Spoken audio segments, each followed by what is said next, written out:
India has removed disputed Kashmir's special status, but is the move legal? Turns out not. The Indian government put Kashmir in an indefinite security lockdown. The internet and phone lines have been disconnected, a curfew has been put in place. And in this communications blackout, Modi's Hindu nationalist government rushed to pass a decree to dismember the Muslim majority state. Even in our wildest dreams, we did not think they will take such a catastrophic step. Let me caution you, it can be done to every other state in India. All that they have to do is dismiss the elected government, impose president's rule, dissolve the elected assembly, the parliament takes the power of the state assembly, the government moves a resolution, parliament approves it, and the state can be dismembered. On August 5, India revoked Article 370 of the Constitution. This article formed the basis of the relationship between India and Kashmir. But why was this article created in the first place?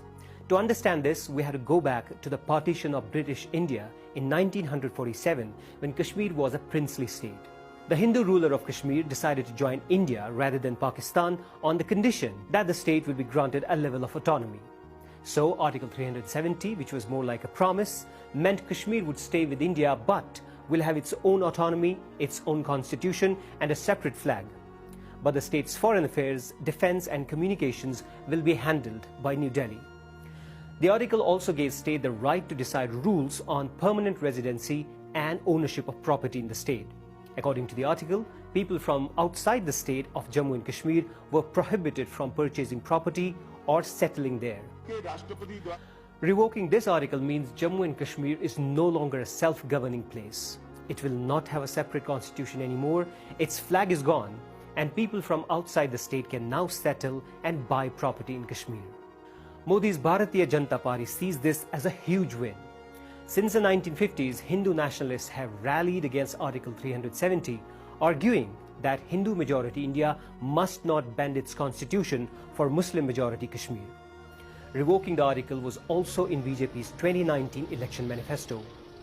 But Kashmiris feared the Modi government revoked the article to change the demographic character of the Muslim-majority region by allowing non-Kashmiris to buy land and also settle there.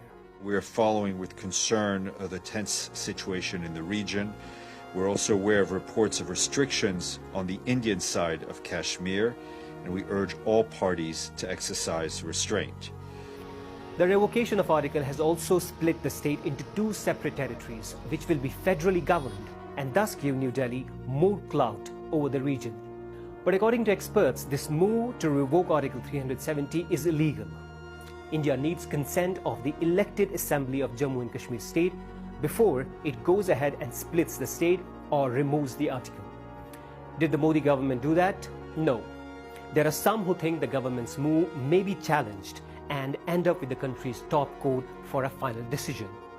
But that's something that only time will tell. In the run-up to the surprising announcement, India detained Kashmir's separatist leadership and put politicians in Indian-administered Kashmir who were critical of the move under house arrest. This is not India that I believe in. My India is a democratic India, secular India for all, whatever your religion, whatever your region. For days there was panic in Kashmir. People stocked up on food, essential medicines and currency with the fear that services would be shut down. And Kashmiris were right. अभी मेरी wife के पास दवाई नहीं है मैं मजबूर हूँ दवाई लाने के लिए. But it doesn't just stop there. The disputed Kashmir region remains a flashpoint between India and Pakistan. The idea of India as a union of states is in great danger. They can dismember every state and break it up. This is the beginning of the disintegration of India if this government continues on this path. Removing Article 370 could spark a fresh violence in the region.